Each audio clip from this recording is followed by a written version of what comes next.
Hello everyone, good morning and welcome back to my new blog. तो friends, जिस तरीके से यूपी में पेपर वायरल हो रहे हैं, इसमें अपनी मेहनत पे भी भरोसा करना थोड़ा मुश्किल हो जाता है, क्योंकि सबसे पहले आपका आरओ का पेपर लीक होता है, फिर आपका यूपी पुलिस का पेपर लीक होता है, उसके बाद अब यूपी बोर्ड का पेपर लीक हो जाना अपने आप में बहुत बड़ा क्वेश्चन है। क्योंकि एक महीने में 3 पेपर लीक होना कोई आम बात नहीं है। आप भी सोच सकते हो कि एस्पिरेंट के दिमाग पे क्या छाप छोड़ेगा ये जो कंडीशन सारा क्रिएट हुआ है। तो बहुत मुश्किल होता है अपने आप पे ये भरोसा करना एक लोअर मिडिल क्लास का एस्पिरेंट के लिए कि हम अपनी ज़िंदगी में अपनी मेहनत से कुछ बदल सकते हैं। क्योंकि जिस तरीके का माहौल बना हुआ है उसमें उम्मीद ये रखना थोड़ा डिफ़िकल्ट हो जाता है और अपने आप से भी भरोसा थोड़ा सा डगमगाता है। तो मुझे लगता है कि हर वो एस्पिरेंट इस तकलीफ़ को महसूस कर रहा होगा, हर उस एस्पिरेंट के दिमाग में ये उलझन होगी जो अपनी मेहनत के दम पे कुछ करना चाहता है, लेकिन इन सारी चीज़ों के बीच में अपनी मेहनत के अलावा अपने पास कुछ नहीं है। तो लास्ट में भरोसा करना है अपनी मेहनत पे ही, क्योंकि मेहनत ही है जो हमें आगे तक लेके जा सकती है। और वो मेहनत कितनी सफल होगी इस भ्रष्ट सिस्टम में, ये चीज़ तो हम भी नहीं बता सकते हैं और शायद आपको कोई नहीं बता पाएगा। क्योंकि जिस तरीके से पेपर लीक हो रहे हैं उसमें क्या उम्मीद जताई जाए, ये चीज़ मुझे खुद नहीं समझ आ रही है। पर्सनली मैं आप लोगों से इस चीज़ पे कुछ नहीं कह सकती हूँ, क्योंकि जो कंडीशन है, जिस तरीके से बच्चे बिलख रहे हैं, रो रहे हैं, जो सिचुएशन है पढ़ने वाले बच्चों की, वो सिर्फ वही बता सकते हैं, वही बयां कर सकते हैं। क्योंकि जिसकी उंगली कटती है उसके दर्द का एहसास सिर्फ उसी को होता है, किसी और को नहीं होता है। तो जो भी है, जैसा भी है, सब कुछ आप लोगों के सामने है। तो चलिए अपनी स्टडी स्टार्ट करते हैं, क्योंकि इन सारी चीज़ों के बीच में अपने पास एक ही ऑप्शन है कि अपनी पढ़ाई कंटिन्यू रखते हैं। क्योंकि और कोई ऑप्शन इसके अलावा है नहीं। अपने पास ना तो इतने पैसे हैं, ना तो ऐसे सोर्स वाले लोग हैं। तो इन सारी चीज़ों में उलझने का मुझे नहीं लगता है कि कोई मतलब बनता है। तो चलते हैं अपनी स्टडी स्टार्ट करते हैं। और आज की स्टडी हम वहीं से शुरू करेंगे जहाँ से कल एंड किए थे। क्योंकि फैक्ट वाला पोर्शन जो होता है वो एग्ज़ाम के टाइम में मैं बहुत ज़्यादा पैनिक हो जाती हूँ और नहीं उसको याद कर पाती हूँ। जैसे आपकी बायोलॉजी के बहुत सारे ऐसे क्वेश्चन हैं, बहुत सारे ऐसे कॉन्सेप्ट हैं जिसको रटना ही पड़ता है, वहाँ समझने का कोई मतलब नहीं निकलता है। तो उन्हीं सारी चीज़ों को ध्यान में रखते हुए मैंने सोचा कि अभी मेरे पास अच्छा खासा टाइम है, तो जितने फैक्ट वाले पोर्शन हैं हमारे, उसको एक बार वापस से हम याद कर लेते हैं। क्योंकि वो चीज़ें जब गैप हो जाती है तो भूलती भी जाती है। और जस्ट हमने 1 महीने पहले बहुत सारी चीज़ों को याद करने का ट्राई किया था, लेकिन जब एग्ज़ाम का प्रेशर होता है सर पे तो बहुत सारी चीज़ें ईजी होती हैं लेकिन उस टाइम पे नहीं याद होती हैं, क्योंकि इतना ज़्यादा पैनिक हो जाते हैं। और याद करने में मैं थोड़ी सी आलसी हूँ, कह सकते हैं आप। तो इस वजह से भी एग्ज़ाम के टाइम में बहुत ज़्यादा प्रेशर फील होता है, याद नहीं कर पाती हूँ मैं चीज़ों को। तो इसी वजह से मैंने सोचा कि इस बार मैं ये रिस्क नहीं लूँगी। जितने फैक्ट वाले पोर्शन हैं वो भी साथ साथ चलते रहेंगे, क्योंकि फैक्ट वाला पोर्शन मैं याद करने के लिए टालती रहती हूँ, आज नहीं कल, आज नहीं कल। तो इस वजह से बहुत सारी चीज़ें इकट्ठी हो जाती हैं। तो मैंने सोचा है कि सबसे पहले हम 2 से 3 दिन फैक्ट वाले पोर्शन पे काम करते हैं, उसके बाद हम अपने कॉन्सेप्ट के साथ साथ फैक्ट को लेके चलते रहेंगे। क्योंकि कोई भी ऐसा कॉन्सेप्ट नहीं है जो फैक्ट के बिना हो। लेकिन कई बार ऐसा होता है कि पूरी स्टोरी हमें याद रहती है, लेकिन अगर फैक्ट वहाँ से कुछ पूछ ही दिया जाता है तो वो चीज़ें नहीं दिमाग में आती हैं।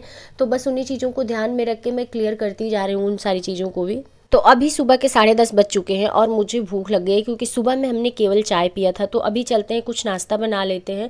आजकल नाश्ते में सबसे फेवरेट है मेरा पोहा, क्योंकि बहुत जल्दी बन भी जाता है और डाइजेशन में भी कोई प्रॉब्लम नहीं होती है और साथ साथ टेस्टी भी लगता है। तो इस वजह से ज़्यादातर मैं पोहा ही बनाती हूँ मॉर्निंग के टाइम में।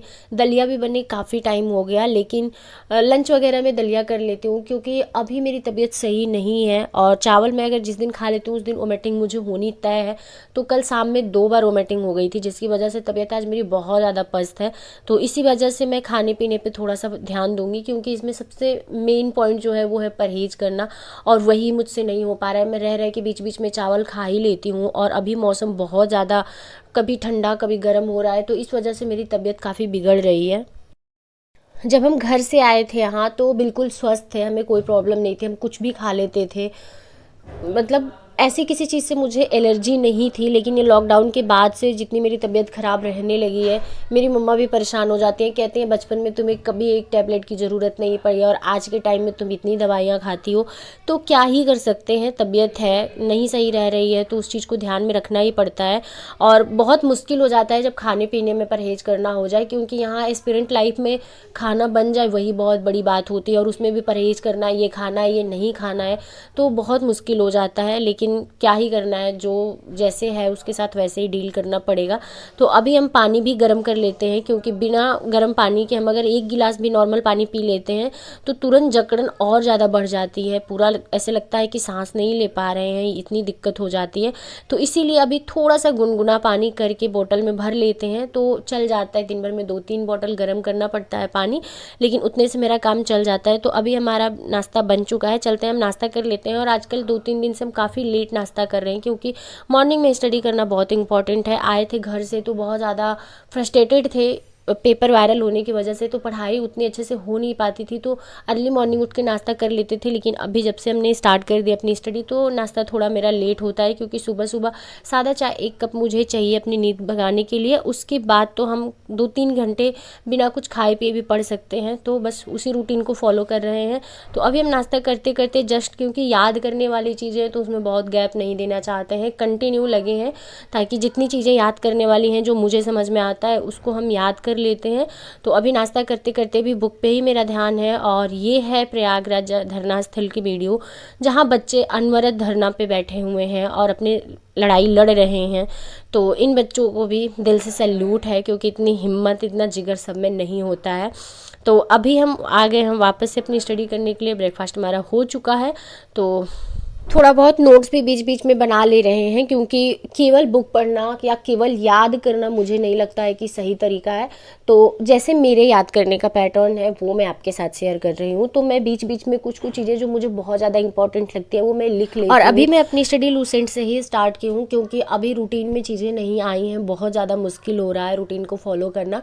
तो 2 से 3 दिन मैं लूसेंट के साथ ही स्टडी अपनी कंप्लीट करूँगी, उसके बाद मैं आगे बढ़ूँगी। लूसेंट में भी बहुत सारे ऐसे पॉइंट्स हैं जो आपके एग्जाम के लिए बहुत यूजफुल है, और आपके एग्जाम में वहाँ से डायरेक्ट क्वेश्चन देखने को मिलते हैं। बस यही है कि पूरी लूसेंट आपकी फैक्ट बेस है, उसमें कोई कॉन्सेप्ट नहीं है, तो आपको पूरी लूसेंट रटनी पड़ती है। तो इसी वजह से मैं पूरी लूसेंट नहीं पढ़ती हूँ। आप लोग पूछते हैं कि क्या आप लूसेंट पढ़ती हैं, तो हाँ पढ़ती हूँ, लेकिन बहुत मिनिमम कंटेंट यहाँ से मैं लेती हूँ, क्योंकि पूरी लूसेंट पढ़नी वो रटनी है, और रटने से आपका कॉन्सेप्ट क्लियर नहीं होता है। आपका कॉन्सेप्ट क्लियर है उसके बाद आप रट लीजिए कुछ चीज़ें, लेकिन अगर आप ये सोचते हैं कि केवल लूसेंट पढ़ के एग्जाम क्वालिफाई किया जा सकता है तो वो टाइम गया। अब वो टाइम नहीं रहा कि केवल लूसेंट से आप किसी एग्जाम के जीएस को क्लियर कर सकते हैं। पहले क्या होता था, 1 लाइनर क्वेश्चन ज़्यादातर पूछे जाते थे, लेकिन इस बार आरओ का आप पेपर दे के आए होंगे, आपको पता चला होगा कि स्टेटमेंट से आयोग को कितना प्यार है। आयोग स्टेटमेंट बेस्ड क्वेश्चन कितना अच्छा दिया था कि एक पॉइंट आपका क्लियर हो रहा था, दूसरे में थोड़ी सी कन्फ्यूजन ज़रूर हो जा रही थी। तो ऐसे बहुत सारे क्वेश्चन थे जिसको हम छोड़ के आए थे। तो हम बिल्कुल ये नहीं कह सकते कि केवल आप फैक्ट बेसिस पढ़ लीजिए आपका कंप्लीट हो जाएगा। फैक्ट के साथ साथ कॉन्सेप्ट पढ़ना बहुत ज़रूरी है। आपका कॉन्सेप्ट क्लियर रहेगा तभी आपके लिए फैक्ट भी वर्क करेगा। तो बीच में हमने 10 मिनट का ब्रेक लिया, और अभी शाम के 3 बज रहे हैं, तो चलते हैं वापस से अपनी स्टडी कंप्लीट करते हैं। और जब याद करना होता था तो बचपन में भी मुझे यही होता था कि यार जल्दी इसको ख़त्म करो, तो वही वाली फीलिंग आज भी है कि बस इसको जल्दी ख़त्म करो, जल्दी से याद करके ख़त्म करो। लेकिन आप समझ सकते हैं कि जो चीज़ें याद करने वाली होती है उसको इतनी बार पढ़ना पड़ता है, क्योंकि याद करने का और कोई तरीका मुझे नहीं समझ आता। या तो आप उसको बार बार नोट करिए, पढ़ने के बाद आप जब किसी नोटबुक पे नोट करते हैं और आप उसको देखते नहीं है पॉइंट को, तो आपको पता चलता है कि कितनी चीज़ें आपको याद हुई हैं। जैसे फॉर एग्जांपल आप किसी डीजेज के बारे में पढ़े हैं, अब आप बुक साइड में रख दिए हैं, उसको आप एक पेपर पे नोट कर रहे हैं, तो आपको पता चलेगा कि उसमें से कितनी चीज़ें आपके दिमाग में हैं अभी और कितनी चीज़ें वापस से पढ़नी पड़ेंगी। तो बस वही मैं भी ट्राई कर रही हूँ कि जल्दी से जल्दी चीज़ों को ख़त्म करें यहाँ से और अपनी स्टैंडर्ड बुक पे आएँ, क्योंकि स्टैंडर्ड बुक पढ़ना बहुत ज़रूरी है अगर आप आरओ का एग्ज़ाम क्लियर करना चाहते हैं तो।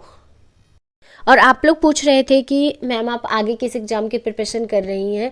तो फ्रेंड्स, रोज़ नहीं एग्ज़ाम के टारगेट चेंज किए जाते हैं, रोज़ आप टारगेट चेंज करेंगे तो आप कहीं के नहीं रहेंगे।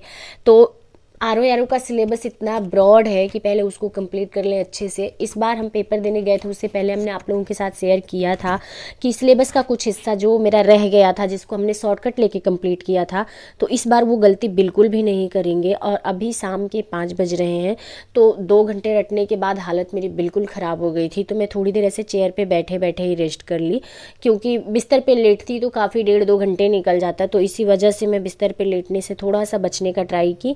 और अभी ईयरफोन अपना ले लेते हैं और चलते हैं छत पे, थोड़ी देर छत पे टहल लेते हैं।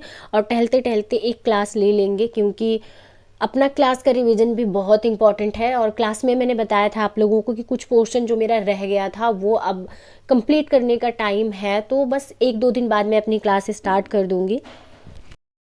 फ्रेंड, पेपर कैंसिल होगा या नहीं, आयोग का नोटिस तो नहीं आया है, लेकिन ये 100% तय है कि पेपर कैंसिल होगा। तो आप लोग भी अगर धरने में जाते हैं तो बहुत अच्छी बात है, साथ साथ अपनी स्टडी भी करते रहिए जितना हो पाता है। और अभी छत पे देखिए, शाम को चिड़िया यहाँ डेली आके बैठती हैं, बहुत अच्छा लगता है। इसी वजह से मैं ट्राई करती हूँ कि शाम के टाइम में मैं छत पे ज़रूर आऊँ।